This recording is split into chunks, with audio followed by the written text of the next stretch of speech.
Welcome back to part 3 of the 2001 Yamaha YZ426F project bike. I think what I'm going to do now, I have some parts on order. I have the timing chain on order. It was, the timing chain was like 40 bucks or something like that, 50 bucks. I ordered the hot cams timing chain, considering we have a hot cam in there. I think I figured I'd go with the hot cam timing chain. It's going to be better than the Chinese chain, I'm assuming. So we'll go with that. I guess at this point, while I'm waiting for that to come in the mail, I got to take this engine apart anyway. So I'm going to set you guys up in a stand and start taking apart this side of the motor and get ready to install the new timing chain.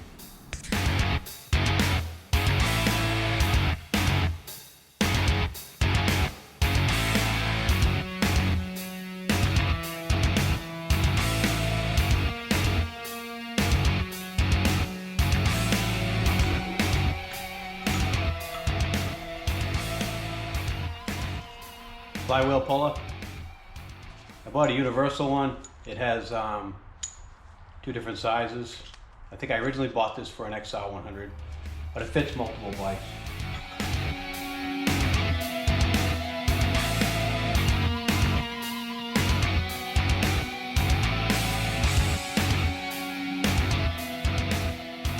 I'm going to use a impact driver with a Torx bit to get the magneto off. I don't want to take a chance of stripping these, so I'm going to give them a jolt.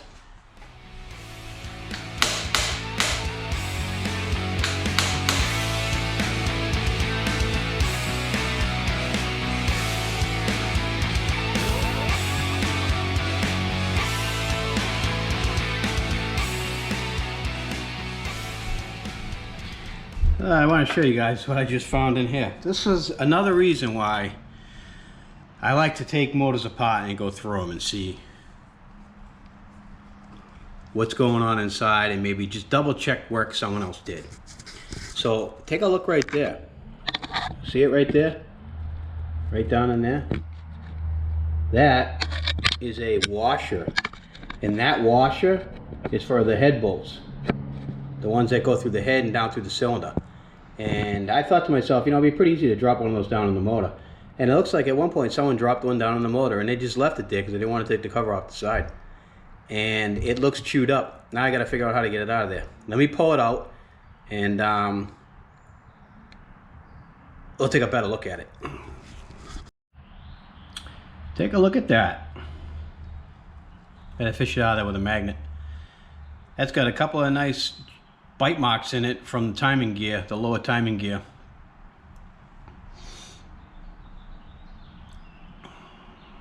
So I think that was that crunchy grinding sound I heard when I was cranking the motor over by hand.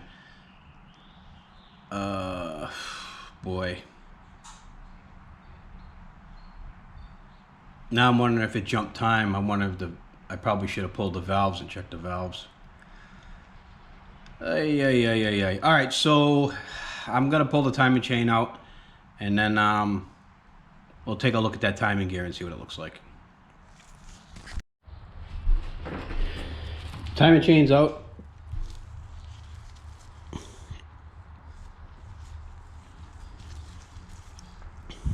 I don't see any massive damage to the chain. I mean, nothing's standing out to me right now. But I'm gonna assume if this chain tried to go around that washer on that gear, it's pretty stretched. So good thing we got a new one on order and I didn't try to run it the way it was. Timing chain gear's got some wear on it. If it was a removable gear, I'd probably buy a new one. But this gear is part of the crankshaft, and I am not putting a new crankshaft in here over a little wear on this gear. So I'm gonna hope that a new timing chain takes care of any issues that we had with valve orientation or cam orientation, and I'm pretty sure it will. One other thing I wanted to say is that buying bikes that are in boxes that have been taken apart by the previous owner and kind of left for dead and then sold as a project.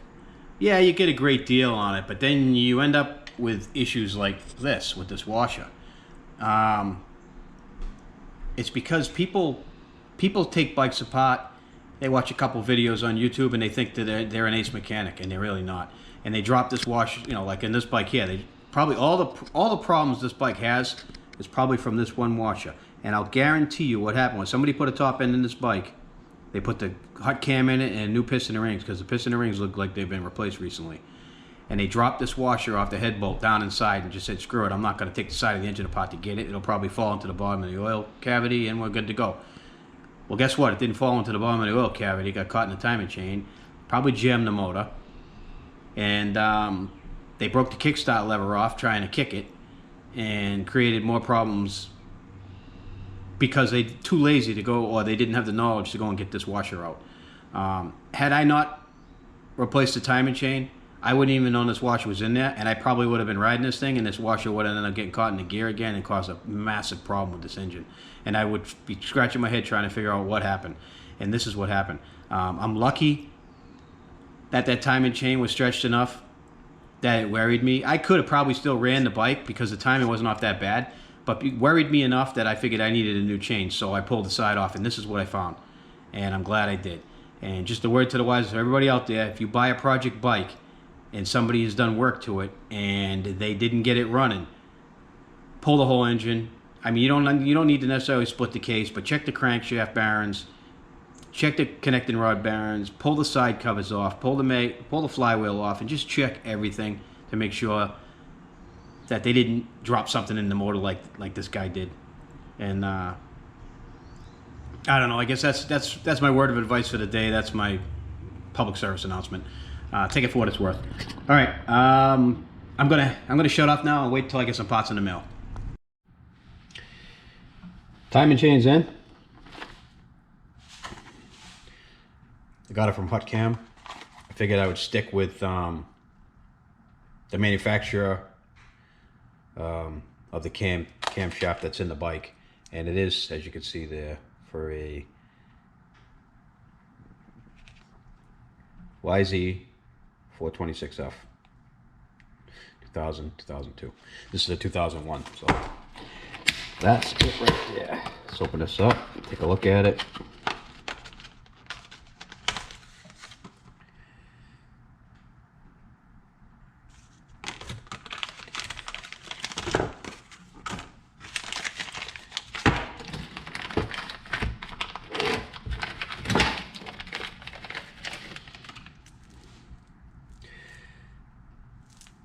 Should be a good piece. Let's for shits and giggles, let's see exactly, see if I can get it all in one frame here. Is the original chain. Let's see how stretched out this thing really is.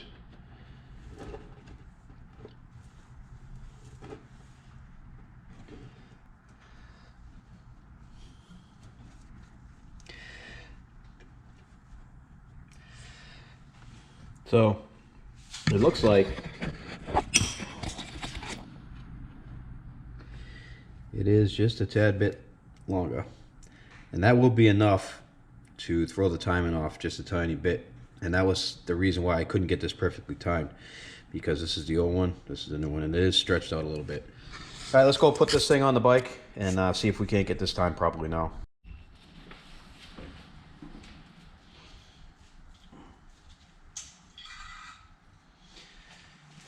I'm going to use this hook that I made out of baling wire to pull the chain up.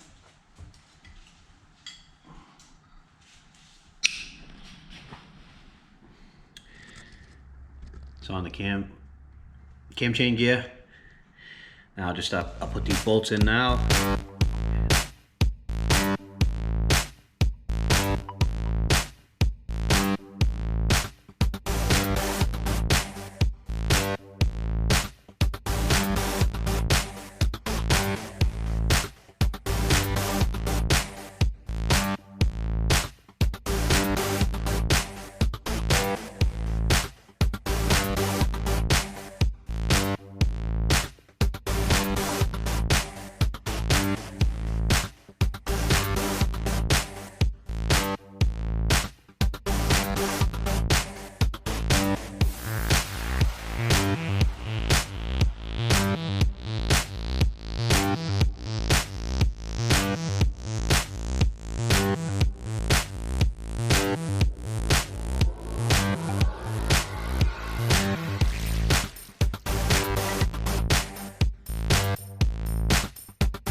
All right, it's all on.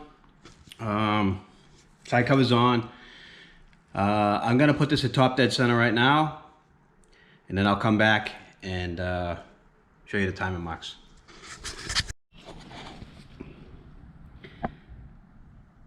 Timing mark, it's top dead center.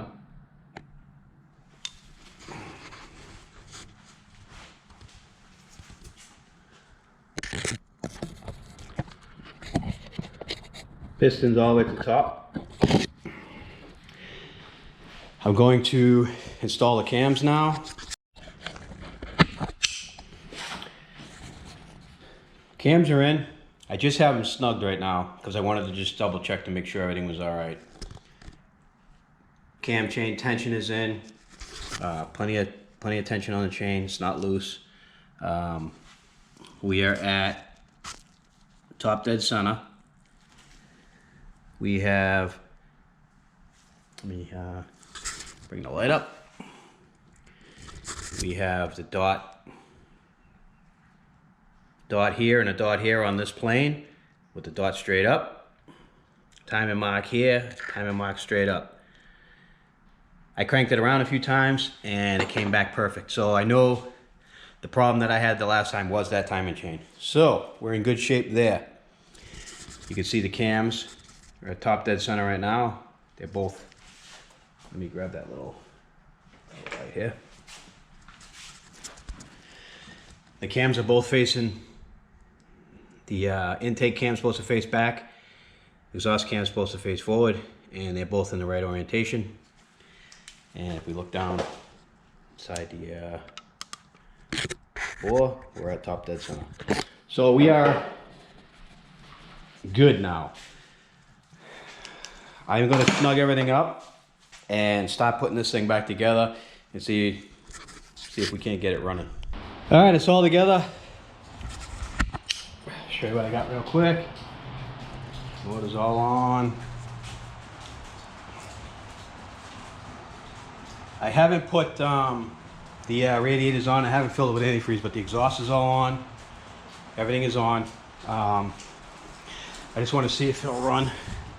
I have gas in the carburetor, just in the tube there, up to that point. So let's see what she does.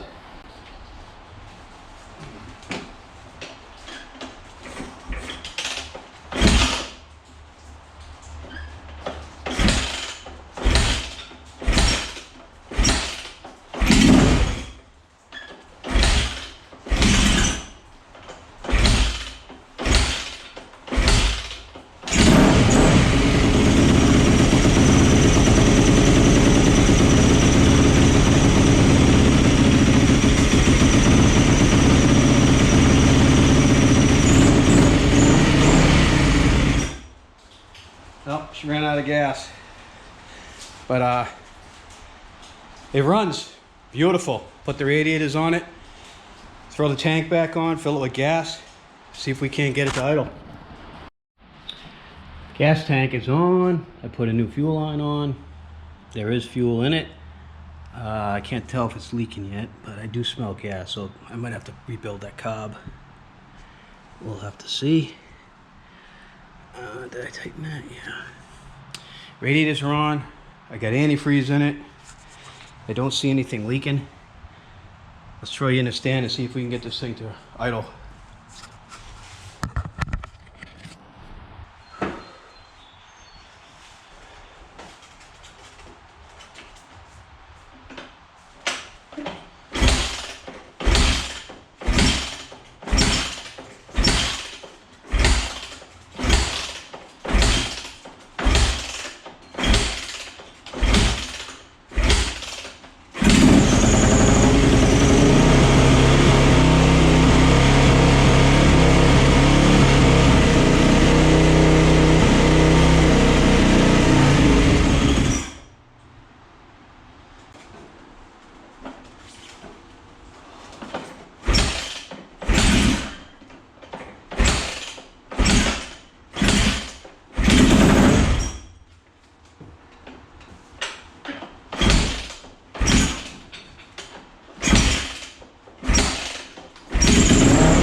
Well, I think we might have a carburetor problem here.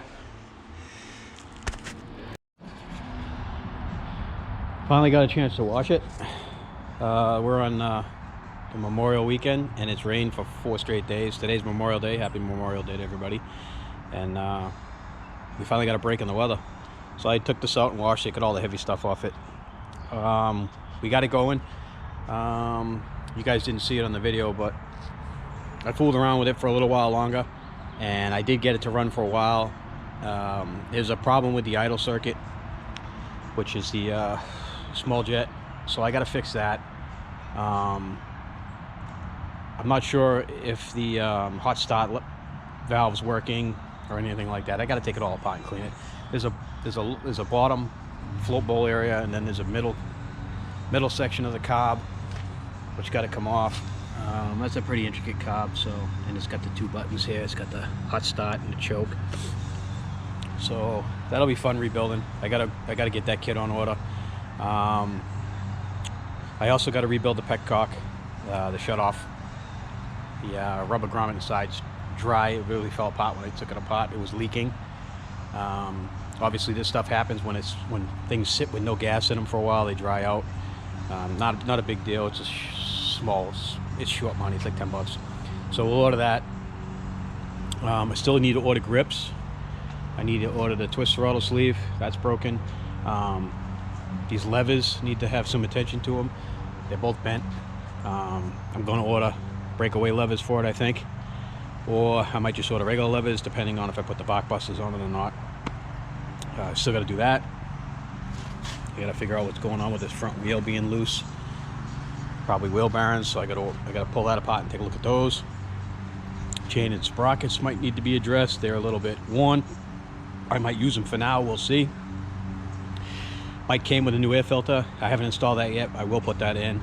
I'm probably going to get a graphics kit for it to make it look better, because the plastics are not in that great a shape, and graphics kits tend to hide a lot of the imperfections of the plastics. So we'll get all that done, get it together. I'm pretty happy with it. It did run awesome. It sounded great. It's got a ton of torque. I was able to run it through the gears. I went through first, second, and third gear on it while I had it up on the stand. And I didn't see any problems with the clutch or the gearbox, so we're in good shape there. I ended up picking up this stand here. I didn't have one. I picked it up. It's like 18 bucks at the cycle shop. I was there registering my 4-wheelers, so while I was there, I picked that up. Yeah, I'm very happy with it so far. I got a lot more work to do. I'm going to call it quits here, because I got plenty of video already, and this will be the end of video 3, part 3, and part 4 is to come. Hopefully I'll finish it up and take it for a ride and be able to video that. Yeah, so I want to thank you guys for watching. Make sure you hit the subscribe button and the bell notification. That way you'll get notified when I post video 4, if you're interested in watching it. Again, thanks for watching. Share, like, subscribe, all that stuff, and I'll see you guys in part 4. Welcome back to Buffoon Garage. You have my consent.